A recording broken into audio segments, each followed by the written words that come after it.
Eu cantava sempre, não é? Mas não imaginava, claro, que a minha vida se viria a dedicar à música inteiramente, como tive a felicidade de que depois viesse a acontecer. Desencontro, desconcerto, desacerto, puro assombro. No Singulares de hoje, Teresa Salgueiro. Que eu acerto no teu ombro, que me ampara sem demora, se o mau pranto se prolonga.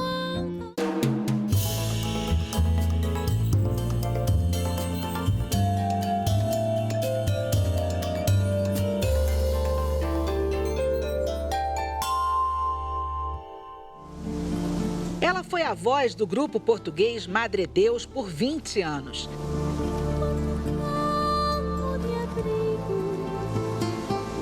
Neste período, o grupo lançou 9 álbuns e mais de 5 milhões de discos foram vendidos em todo o mundo, o que a tornou conhecida internacionalmente.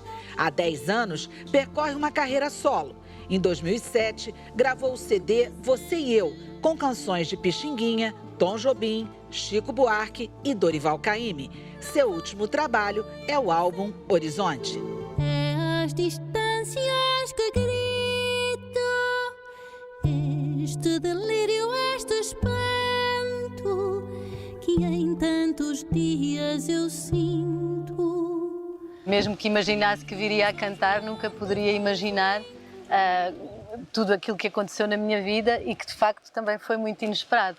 Ou seja, sempre cantei, desde menina, como todas as pessoas que gostam de cantar, eu passava a vida a cantar. Inclusivamente, até à mesa eu cantava. Então os meus pais, os meus avós diziam-me sempre: não se canta à mesa. Eu estava até convencida que era uma espécie de um ditado português. Porque eu às vezes digo isso quando estou com os meus amigos à mesa e não se canta à mesa. Isso é um ditado, não é? Não, não é ditado nenhum. Se calhar diziam-te isso a ti porque tu estavas sempre a cantar. Não faz muito sentido, já não esperaram melhor.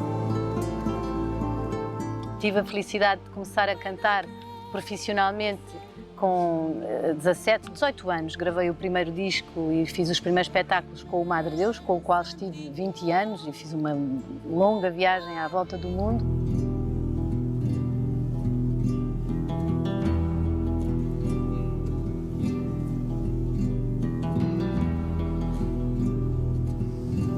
Canto à minha idade, canto às cores que ainda são e ao amor que me dão as manhãs deste mundo são.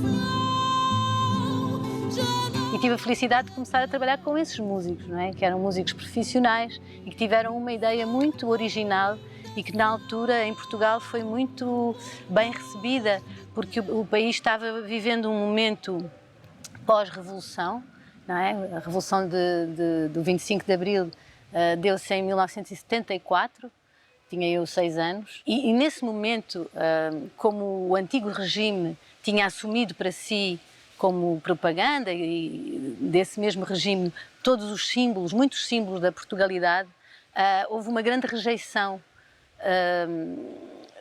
da música mais tradicional, do fado, por parte de todas as pessoas ligadas à promoção da liberdade, não é? O que é um erro, obviamente, porque o fado não tinha nada a ver com o antigo regime, era apenas, enfim, eram os artistas que conseguiam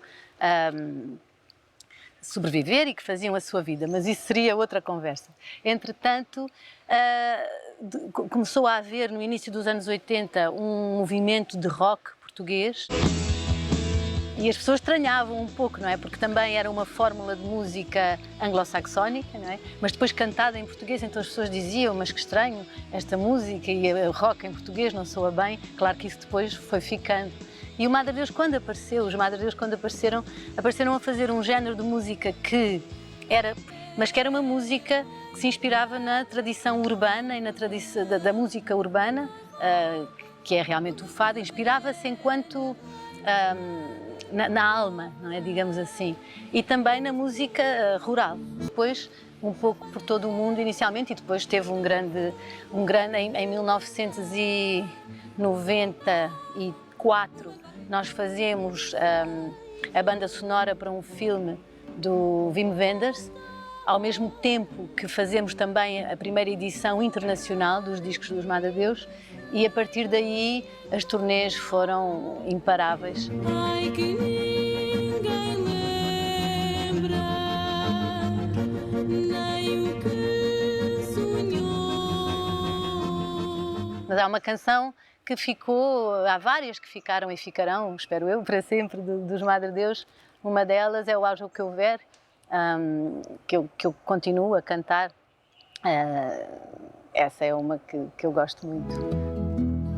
Haja o que houver, eu estou aqui. Haja o que houver, espero por ti. Volta no vento, oh meu amor. E entretanto eu depois saí do grupo em 2007, faz agora 10 anos, e curiosamente faz agora 10 anos que gravei aqui também no Brasil, mas enquanto ainda integrante do grupo, um disco que se chama Você e Eu, gravado em São Paulo com o maestro João Cristal e um septeto que ele reuniu para a ocasião. O maestro João Cristal é pianista, e gravei um disco todo dedicado à MPB. Foram 22 temas da música brasileira dos anos 30 aos anos 70, não é? Começando pelo Pixinguinha, chegando até ao Chico Buarque, passando, claro está, um grande número de temas do Tom Jobim e outros autores. Podem me chamar e me pedir e me rogar, e podem mesmo falar mal, ficar de mal que não faz mal. Eu desde muito criança que me lembro de ouvir na rádio canções brasileiras do Tom Jobim, a Elis Regina, o João Gilberto, a Maria Bethânia, o Caetano, quer dizer, todos os músicos dessa altura e depois também a partir daí visitavam já Portugal, ou seja, porque Portugal era um país que tinha estado muito fechado durante muitos anos, nos anos da ditadura, e aqui tinha havido nos anos 50 esse grande movimento da Bossa Nova e depois todos os movimentos que se seguiram, o tropicalismo, tudo isso, e era uma indústria, não é? A música no Brasil tinha uma força e é cantada em português, e Portugal não tinha essa indústria, não estava desenvolvida, então nós recebíamos e ouvíamos na rádio muito essa música numa língua que eu entendia mesmo enquanto criança. Estava à toa na vida, o meu amor me chamou para ver a banda passar, cantando coisas de amor. Tinha uns livros de histórias infantis que eu ouvia quando era muito, muito pequenina, com discos, não é? Onde havia um narrador e os personagens, e todos em português do Brasil, não é? E eu cantava também essas músicas todas. Então, a minha familiaridade com a música brasileira vem de há muitos anos e depois foi-se aprofundando a partir do momento em que eu, com os Madre Deus, começo a visitar o Brasil, a fazer concertos no Brasil. O primeiro foi aqui no Rio. Fizemos a primeira parte de um grande músico português que se chama Carlos Paredes, que é um compositor e ele compunha a sua própria música e tocava, como ninguém, um instrumento fundamental na música portuguesa, que é a guitarra portuguesa.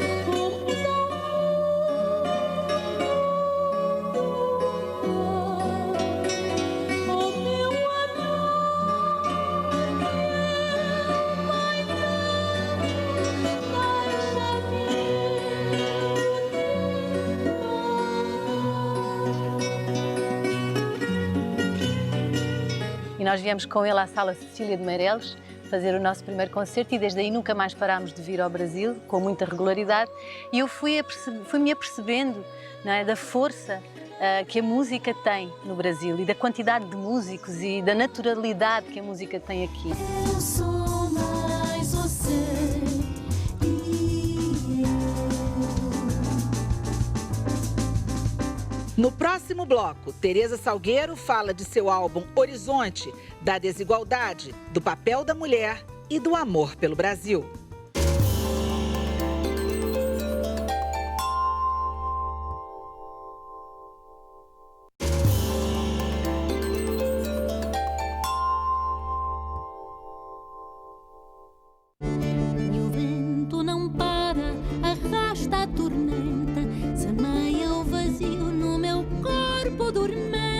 A portuguesa Teresa Salgueiro dispara na carreira solo e mantém o sucesso que alcançou com o grupo Madre Deus. Isso foi conquistado com os álbuns Mistério, de 2012, e Horizonte, de 2016. O Horizonte, assim como o álbum anterior, o Mistério, são dois álbuns que representam muito para mim, porque eles são álbuns em que eu me apresento ao público de uma forma diferente do passado, ou seja, não apenas como intérprete, mas também como autora da música, com os músicos e das letras, né, das palavras.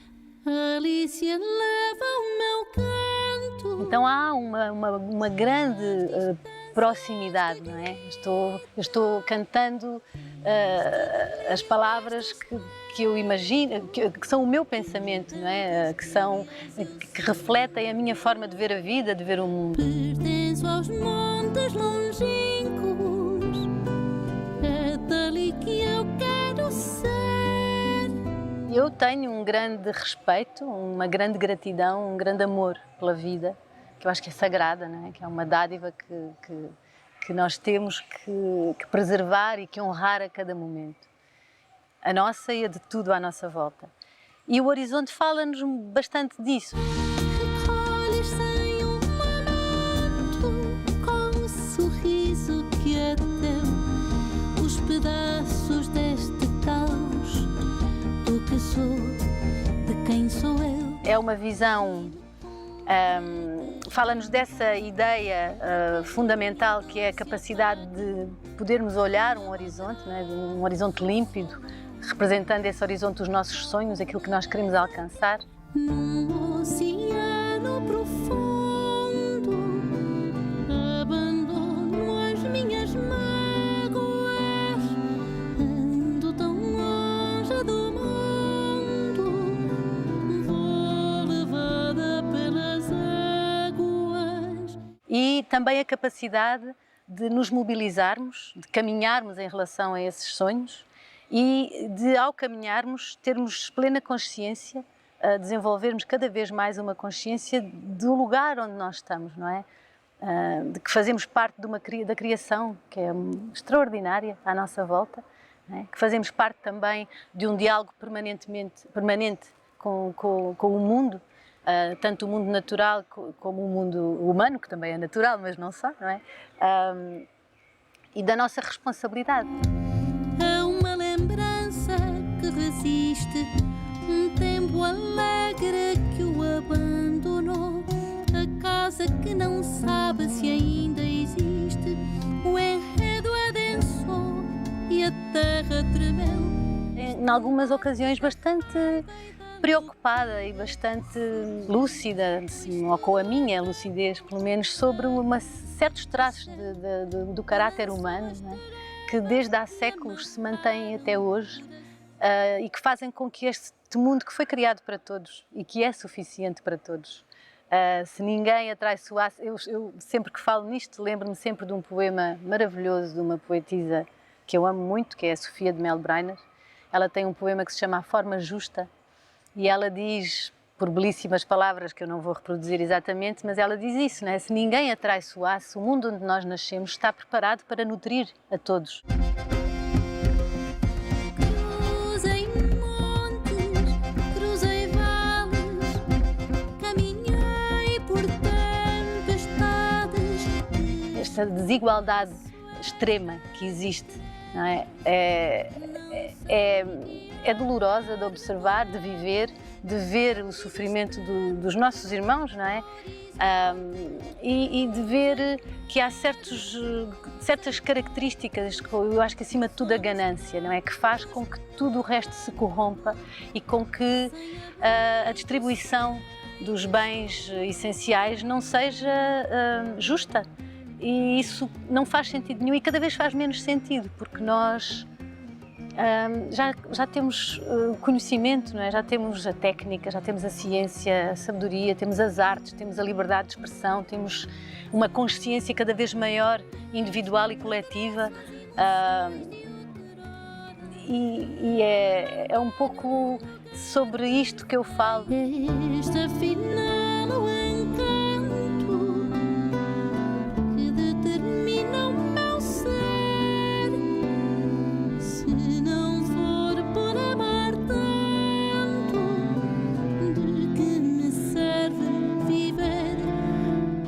Horizonte recebeu o Prêmio José Afonso 2017, um trabalho autoral de Teresa Salgueiro e que revela um novo perfil da cantora, agora mais compositora e letrista, com um repertório considerado pela crítica como muito original e que aborda questões sociais e atuais, como o flagelo do êxodo dos povos de suas terras em guerra. Foi tudo que para trás ficou, é tudo aquilo que eu perdi. Um tempo alegre que me abandonou, hoje a lembrança é o que restou de mim. Esse tema, o êxodo de que está falando, é dedicado aos povos que desde sempre, não é, na história humana, foram perseguidos e foram obrigados a abandonar os lugares onde nasceram, sem saber, a abandonar os lugares onde nasceram e obrigados a errar pelo mundo sem destino, sem ter quem os receba, sem...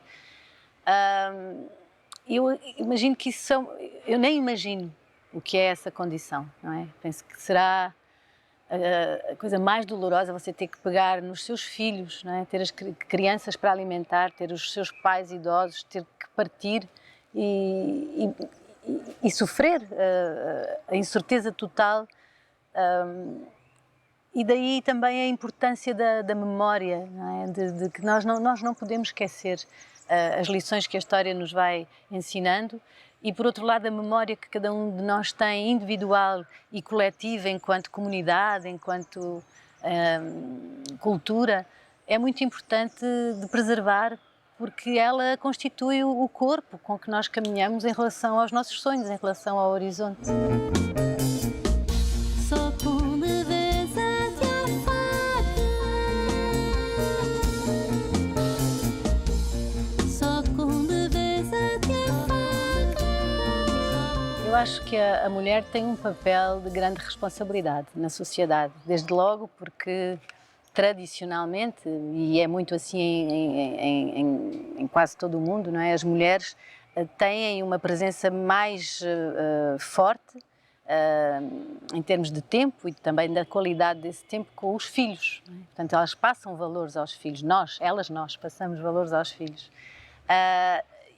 E claro, as mulheres têm sido ao longo da história perseguidas e muito limitadas, não é? Precisamente porque também por isto, não é? E nós temos a responsabilidade de conseguir dar a volta. Eu lembro-me sempre do exemplo notável, não é? Da Malala, dessa moça que é um exemplo extraordinário, e a obra, o que ela está realizando em termos da formação, não é? De dar acesso à formação de uma forma generalizada a todas as mulheres. Eu penso que é necessário lutar pelos direitos das mulheres. Ela diz-me uma coisa muito engraçada, que o feminismo até agora muitas vezes precisou de se juntar aos homens, de pedir o apoio dos homens para conseguir as suas batalhas, e não poderia ser de outra forma, mas que hoje em dia nós temos que ser mesmo capazes sozinhas, não é?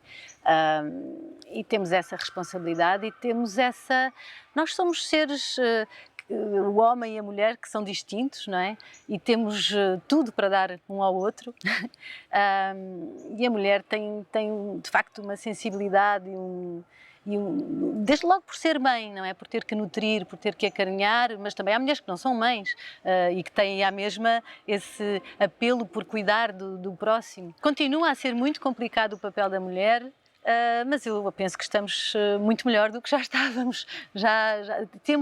Temos, mais uma vez digo, a grande responsabilidade de lutar por preservar os direitos das conquistas das mulheres anteriores. Anda o vento a bailar com o mar e a bailar com o meu pensamento. O Brasil tem um lugar muito grande no meu coração, sem dúvida. É um encantamento que eu tenho por este país. É uma coisa, eu sempre falo isso, é uma coisa muito especial nós atravessarmos o Oceano Atlântico e chegarmos a um país continental, imenso, onde, com tantas culturas diferentes, não é? Com uma memória tão grande, e onde se fala português, onde eu consigo entender o que as pessoas me dizem e consigo me expressar. Isso Isso é uma coisa que não tem, que não há palavras que expressem completamente. E depois há toda a riqueza humana do Brasil, acima de tudo, não é? É um país com uma diversidade cultural enorme, não é? Por todo o cruzamento de tantas etnias, de tantas que passaram por aqui, que aqui se desenvolveram. E é um país de uma beleza natural extraordinária e um país muito jovem, não é? Um país, quando eu digo muito jovem, no sentido em que há muita gente jovem, não é? E com um grande potencial. Olha, está chovendo na roseira, que só dá rosas, mas não cheira a frescura das gotas úmidas, que é de Paulinho, que é de Luísa, que é de João, que é de ninguém. Pétalas de rosa carregadas pelo vento. Tenho uma grande admiração pelo povo brasileiro, porque eu acho que é um povo muito batalhador e muito sofredor também. E pronto, expressa-se de uma forma nas artes, não é? De tantas formas tão interessantes, há uma força tão grande de vida e, acima de tudo, o que eu mais admiro é essa capacidade de, nas condições mais tremendas, às vezes, e são recorrentes, não é? O povo brasileiro ter a capacidade de sorrir tanto. E de ser tão dócil também, não é? De gostar de receber as pessoas. Eu sinto isso e sou muito agradecida por isso.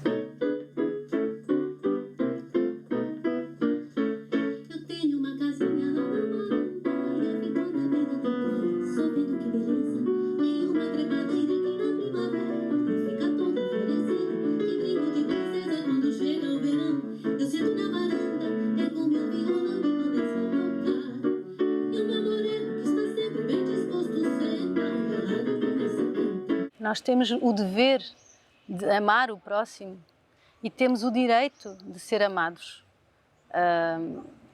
E acho que é essa a dinâmica, não é? Ou seja, nós temos o dever de amar o próximo, de respeitar as diferenças, não é tolerar. Como diz o filósofo português Agostinho da Silva, quando lhe falavam em tolerância, ele dizia sempre: a tolerância é uma palavra muito errada. Não é? Porque quando você fala em tolerar, você já está partindo do princípio que você tolera a diferença que não lhe agrada no outro, não é? Você tolera, você não gosta, mas você tolera. Isso é uma coisa, a aceitação é outra, não é? Nós devemos aceitar a diferença e devemos estar em constante diálogo. Obviamente devemos aceitar a diferença, mantendo a liberdade e o respeito por cada um, não é? Não vamos deixar que nos façam mal e não vamos nós magoar ninguém. Portanto, eu resumiria tudo a essa palavra. O amor, eu acho que é o sentido da vida.